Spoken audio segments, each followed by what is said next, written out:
Bien-aimés, ce matin, le Seigneur nous a mis à cœur de méditer un certain nombre de textes qui nous ont inspiré le thème de ce matin. Hébreux 13, verset 5. Hébreux 13, verset 5. Voilà. Oui. Ne vous livrez pas à l'amour de l'argent. Ne vous livrez pas à l'amour de l'argent. Contentez-vous de ce que vous avez. Contentez-vous de ce que vous avez. Car Dieu lui-même a dit, je ne te délaisserai point et je ne t'abandonnerai point. Amen. On va lire maintenant dans Ecclésiaste 5, verset 9. Allons-y rapidement. Ecclésiaste 5, verset 9. Oui. Celui qui aime l'argent n'est pas rassasié par l'argent. Et celui qui aime les richesses, Et ceux qui aiment les richesses n'en profitent pas. C'est encore là Une vanité. Et nous allons lire 1 Timothée 6, verset 6 à 10. 1 Timothée 6, verset 6 à 10. Oui. Je lis au nom de Jésus. C'est en effet une grande source de gain que la piété avec le contentement. Car nous n'avons rien apporté dans le monde et il est évident que nous n'en pouvons rien emporter. Si donc nous avons la nourriture et le vêtement, cela nous suffira. Mais ceux qui veulent s'enrichir tombent dans la tentation, dans le piège, et dans beaucoup de désirs insensés et pernicieux, qui plongent les hommes dans la ruine et la perdition. Car l'amour de l'argent est une racine de tous les maux. Et quelques-uns, en étant possédés, se sont égarés loin de la foi et se sont jetés eux-mêmes dans bien de tourments. Amen. Bien-aimé, ce thème est un thème très important, un thème qui est plus que d'actualité. Bien-aimé, l'injonction et l'avertissement que Dieu nous donne dans cette épître aux Hébreux, chapitre 13, verset 5, est plus que d'actualité. Il y a pratiquement 2000 ans que cette épître a été écrite. Il s'adressait aux Hébreux qui étaient en fait les Juifs chrétiens, mais qui étaient un peu dispersés. On pense aussi que ça a été écrit pour les Juifs chrétiens qui étaient à Rome. Mais en tout cas, ce n'est pas une question éloignée, pas parce qu'on parle de 2000 ans. D'accord? La question reste d'actualité. Pourquoi? Parce que dans nos sociétés aujourd'hui, et même dans les églises aujourd'hui, tout le monde parle d'argent et est à la recherche de l'argent. Qu'il s'agisse des enfants, qu'il s'agisse des parents, qu'il s'agisse des pratiques d'escroquerie, même dans l'église. Oui. Donc, c'est un thème d'actualité. L'esprit de cupidité, c'est-à-dire l'esprit de désir à tout prix, l'amour de l'argent en quelque sorte, la recherche effrénée de l'argent. Eh bien, cet esprit de cupidité gagne de jour en jour de manière inquiétante le monde. Donc, cette injonction, ne vous livrez pas à l'amour de l'argent, nous concerne donc tous et est plus que d'actualité. Mais la véritable question que nous devons nous poser, vous et moi, chacun de nous, c'est pourquoi Dieu donne-t-il cette injonction? Mieux nous comprenons, mieux nous intériorisons, n'est-ce pas, cet avertissement. D'abord, pourquoi cette injonction? Pour répondre à cette question, il faut d'abord appréhender ce que c'est que l'argent. Quel est le piège ou le danger dans le fait d'aimer l'argent? Quel est le piège et le danger? Parce que s'il dit « ne vous livrez pas à l'amour de l'argent », se livrer, c'est-à-dire que ne devenez pas esclave de l'argent. Et troisième chose pour répondre à cette question, c'est comment faire pour se soustraire de l'amour de l'argent, pourtant devenu si influent. L'argent est devenu si influent et indispensable dans nos vies d'aujourd'hui. Nous allons donc aborder le thème de ce matin, bien-aimé. C'est l'amour de l'argent, voie d'égarement et danger pour ta vie. Ok? L'amour de l'argent, voie d'égarement et danger pour ta vie. À la question de savoir ce qu'est l'argent et saisir son importance, eh bien, nous allons répondre sur la conduite du Saint-Esprit en disant que, premier grand point, de manière générale, l'argent est un instrument d'échange. Dans la sphère économique qui permet les échanges de biens et services entre agents économiques et habitants vivant dans un espace donné. D'accord? C'est donc, en fait, l'argent, c'est un instrument d'échange. Tout simplement. Vous voyez où nous sommes en train de partir. Il faut démystifier cette affaire. Deuxième point, c'est donc un instrument que l'homme s'est doté pour ce but précis, de véhicule d'échange économique. Mais cet argent n'a de valeur que tant qu'il permet d'acquérir ou de disposer de ses biens et services. C'est-à-dire que tu peux avoir un argent à un moment donné et cet argent n'a plus de valeur. Par exemple, si les opérateurs économiques ou les habitants refusent de transacter, c'est-à-dire faire des transactions économiques, c'est-à-dire d'acheter et de vendre, par exemple, ils refusent d'accepter vos billets en échange de vos marchandises. Ces billets n'auront plus de valeur et n'auront strictement plus d'importance. Si la monnaie fluctue comme ça, il n'est donc pas question de mettre toute notre confiance aux billets de banque gardés dans un coffre-fort, comme nous sommes appelés à mettre toute notre confiance en Dieu. Vous comprenez ce que ça veut dire? Il faut reconnaître, deuxième grand point, c'est que l'argent a une importance dans nos vies quotidiennes. Pourquoi? Parce que plus vous disposez d'argent, un argent reconnu et apprécié, plus vous avez la capacité d'acquérir des biens et des services en grande quantité. Comprenez? Donc, ça a son importance. Il faut savoir aussi que l'argent permet de bâtir des richesses et des fortunes matérielles selon le monde. Par exemple, tu veux te faire opérer, eh bien, on te demande 150 000 francs. Tu n'as pas les 150 000 francs, le médecin dit qu'il ne te touche pas. Tu vas mourir. Donc, l'argent est important malgré tout. Mais, ça reste un instrument. Il faut reconnaître que dans ce monde tel que construit, l'argent est indispensable. Mais attention, l'argent dont on parle là a des pièges. Et l'amour de l'argent est un danger pour ma vie. Donc, la question c'est, quels sont les pièges et les dangers liés à l'amour de l'argent? La première chose qu'il convient de dire, c'est de constater que cet argent créé, n'est-ce pas, pour nous servir, est devenu une idole. C'est le premier danger. L'argent a pris une importance inégalée, sans pareil, dans nos sociétés. Parce que la société, compte tenu du rôle que ça joue pour faire les échanges commerciaux, etc., eh bien, cet argent a pris une importance inégalée. Pourquoi? Parce que nous sommes obligés de marcher dans la sphère marchande, c'est-à-dire l'échange de marchandises, etc. C'est-à-dire à cause du fait que l'argent a une importance inégalée aujourd'hui, cela pousse les gens à faire une recherche effrénée, c'est-à-dire sans frein, pour en posséder toujours plus et souvent sans repos. On se comprend? Parce que la société t'impose d'avoir beaucoup d'argent. Tu entres dans ce cycle-là, tu ne te reposes plus, recherche effrénée de l'argent, et tu commences à quoi? À ne jurer que par l'argent. Et tu te reposes sur l'argent pour résoudre tous tes problèmes. Il faut faire attention à l'argent. Alors, tu as tellement besoin d'argent et parfois, tu veux absolument atteindre les sphères de la société qui n'étaient pas accessibles. Tu commences à faire des choses absolument abominables pour avoir cet argent. Il faut faire attention à l'amour de l'argent. Les gens et les sociétés entières finissent par vénérer l'argent et l'argent devient une idole. On voit ça dans Colossiens 3, verset 5. Colossiens 3, verset 5. Faites donc mourir les membres qui sont sur la terre.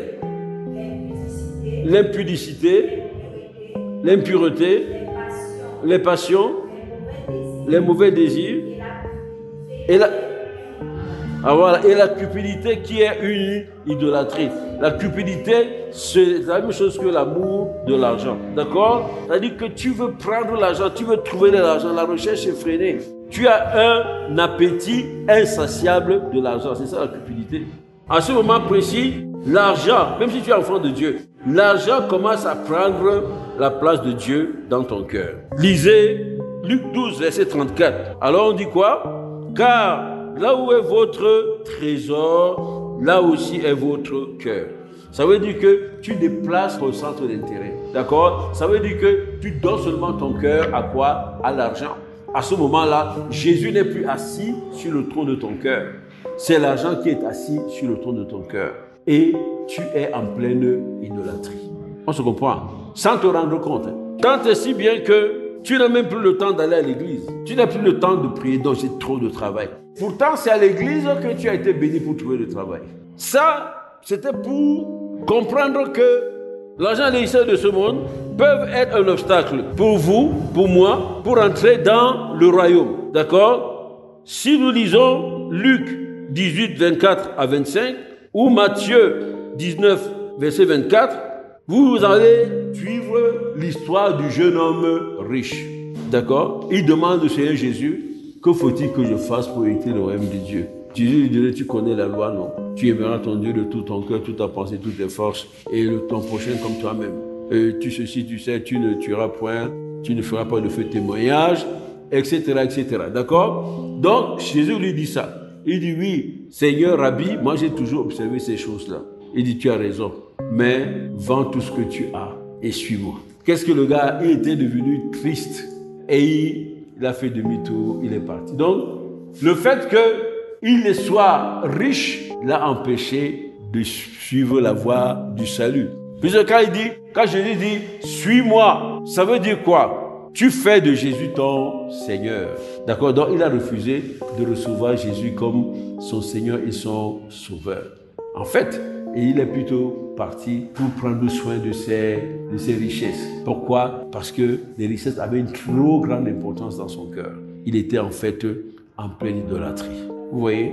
Alors, troisième piège à noter, c'est la perte de la perspective de l'éternité. Oui, il faut bien comprendre ça. Parce que quand vous êtes attaché à construire votre bien-être et votre confort ici-bas, eh bien, vous êtes en train de considérer que le confort d'ici-bas que vous bâtissez est la destination finale de votre vie.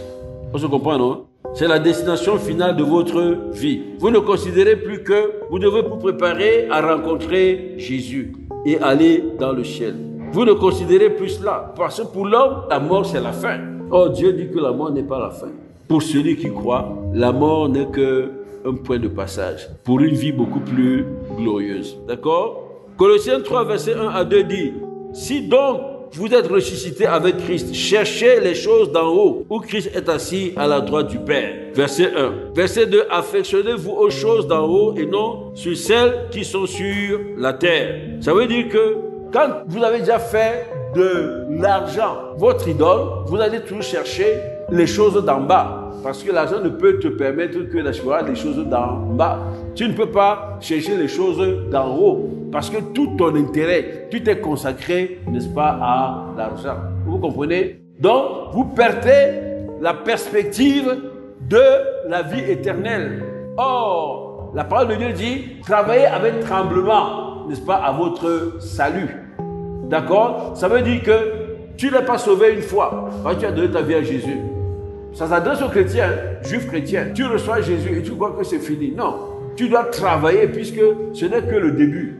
D'accord? Travailler à ton salut, afin que le salut car tu as été sauvé, afin que tu ne tombes pas en route, afin que tu continues et que tu arrives à maturité, à l'état d'homme fait, comme on dit. D'accord? C'est de ça qu'il est question. Vous n'avez même plus le temps de prier, etc. De méditer la parole. Oh, j'ai pas le temps. Oh, j'ai pas le temps. Je n'ai plus le temps. Avant, je méditais. Si, maintenant, j'ai trouvé le temps. Non, je n'ai plus le temps. Tu as prié hier. Non, je vais prier samedi prochain. Maintenant, je prie seulement les dimanches. Avant d'aller au culte, c'est tout. Hein? Et puis, bon, je vais au culte, c'est tout, quoi. C'est-à-dire que l'activité là me rapporte beaucoup d'argent. Hein? Je commence à gagner vraiment beaucoup d'argent, etc. Mais ça me demande du temps. Bon, en tout cas, Dieu comprend. C'est lui qui m'a donné le travail. Et Dieu sait que je dois tenir ce travail-là. Parce que si je ne tiens pas ce travail-là, je ne vais pas revenir chez lui et dire que je vais encore notre travail, non, etc. Vous comprenez? Et puis, il y a autre chose. Dans cette perte de la perspective de l'éternité, l'accumulation égoïste des biens matériels est un signe qui laisse présager que la perspective de l'éternité ne fait plus partie de la vie pour toi. Tu es déjà dans une mouvance où tu exclus la vie éternelle. Tu ne te perçois plus comme un pèlerin sur cette terre. Tu considères que ta résidence finale est ici-bas. Eh bien, autre chose, dans autre danger, la recherche effrénée de l'argent et de richesses de ce monde peut vous éloigner de plusieurs choses liées à la justice de Dieu. Par exemple, là, tu es en plein dans la théorie du monde. Pour être riche, il faut épargner. On se comprend, non? Donc, pour épargner, parfois tu es dans la logique de ne jamais donner. tu perds de vue la charité. Parce que tu vas accumuler. Tu perds la compassion. Tu perds même l'amour de l'autre. On se comprend. Voilà l'amour de l'argent, où ça peut nous conduire. L'amour de l'argent te rend esclave de la recherche des biens matériels et du succès financier. En telle enseigne que, et ça demande du temps. Donc, peut t'amener à l'abandon, même de ta famille. Abandon de l'éducation de tes enfants. Tu n'as pas le temps. Sans te rendre compte, ton cœur est en train de s'ouvrir pour que l'argent le prenne en otage. Est-ce que vous me comprenez? Et ça va vite, hein? Ça va très vite. Tu peux par exemple dire, tu as le confort que Dieu te donne, mais si tu n'as pas les moyens, tu te mets un fardeau qui finalement, tu vas prendre les dettes ici, après tu vas faire ceci, après tu vas monter comme ça, tu vas faire. Bon. C'est pour simplement dire qu'il faut faire attention et avoir l'esprit de contentement. Ce que Dieu te donne à un moment donné, il faut savoir, n'est-ce pas, apprécier. Hein? Alors, le plus grave, c'est que l'amour de l'argent peut m'amener à perdre ma foi. Lisez 1 Timothée 6, verset 10, vous allez voir. Car l'amour de l'argent est une racine de tous les maux, et quelques-uns en étant possédés se sont égarés loin de la foi et se sont jetés eux-mêmes dans les tourments. Vous comprenez ça? Ça veut dire que, en fait, quand on dit posséder ici, souvenez-vous quand on dit ne vous livrez pas à l'amour de l'argent. Ça veut dire que c'est un esprit. Tu as ouvert ton cœur à un esprit diabolique. Ça peut te créer des problèmes insoupçonnés. C'est ça que ça veut dire. Tu n'entends même plus la parole de Dieu. Tu ne la lis plus. D'accord? Donc ta foi ne peut pas être bâtie. Et en fait, le Saint-Esprit de Dieu ne t'enseigne plus. D'accord? Donc tu n'as plus de parole révélée. Et quand tu n'as pas de parole révélée, comment tu vas bâtir ta foi? On se comprend. Alors, autre danger, c'est que ça nous conduit à l'abandon de la voie de Dieu. Luc 16, verset 13. Et la dernière partie, comment se préserver de l'amour de l'argent et de ses effets nocifs pour ma vie. La première chose qu'il faut voir, c'est que nous devons prendre conscience que l'argent n'est qu'un instrument pour servir l'homme et non le contraire. L'homme ne doit pas servir l'argent. C'est-à-dire que la recherche de l'argent ne doit pas t'amener à être esclave de l'argent. Donc, il faut aussi prendre conscience que l'argent a une valeur relative, oui, et qu'il n'est pas un rocher stable sur lequel je peux m'appuyer, d'accord? Ne t'appuie pas sur l'argent, mais t'appuie-toi sur Jésus. Et puis, autre considération importante pour se préserver des effets nocifs de l'argent ou de l'amour effréné de l'argent, eh bien, cherchez d'abord le royaume de Dieu et le reste vous sera donné par-dessus tout. C'est ce que nous dit Luc 12, verset 31. Donc, tu as une part à jouer. Quand on dit chercher, c'est une action. On t'invite à l'action. Tu cherches le royaume de Dieu. Et tu seras surpris que les portes te seront ouvertes. Pour faire quoi? Pour couvrir tes besoins. Ça veut dire aussi que lorsque tu veux faire un projet, même si ce projet-là, qui va t'amener des milliards, d'accord, cherche d'abord la volonté de Dieu. Ensuite, il faut prendre conscience que les richesses en Christ sont plus élevées que toute autre richesse. On voit ça dans Acte 3, verset 6. Le boiteux à la porte de la belle. Alors Pierre lui dit quoi? Je n'ai ni argent ni or, mais ce que j'ai, je te le donne. Au nom de Jésus de Nazareth, lève-toi et marche. Il n'avait ni argent, il n'avait ni or, mais il y avait plus que argent, il y avait plus que l'or.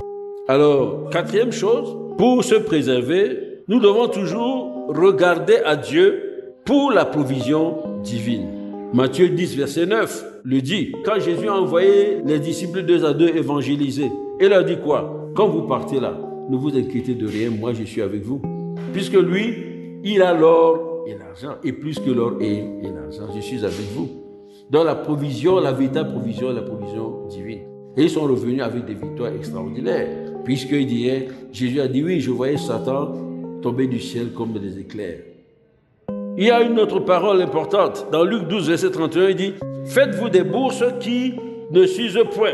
C'est-à-dire votre trésor est dans le ciel, loin de la rouille et des voleurs, etc., etc.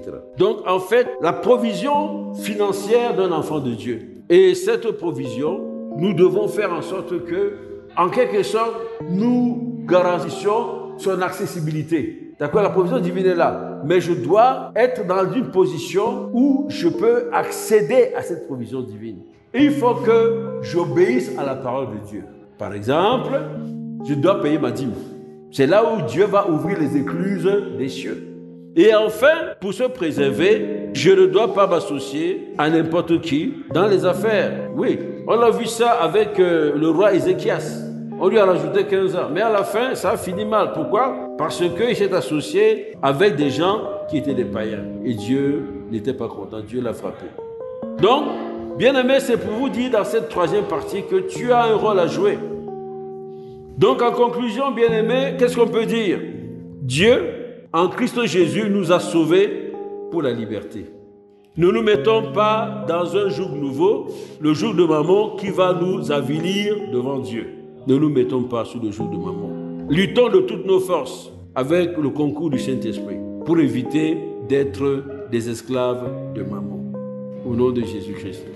Que toute la gloire soit à Jésus-Christ, au Père, au Fils et au Saint-Esprit. Amen. Bien-aimés, nous espérons que vous avez été bénis. Pour toutes questions et sujets de prière, bien vouloir nous contacter sur nos différentes plateformes. Nous avons reçu gratuitement et nous partageons gratuitement, selon l'instruction du Seigneur. Matthieu 10, verset 8. Que le nom de l'Éternel soit glorifié. Soyez bénis au nom puissant de Jésus-Christ. Amen.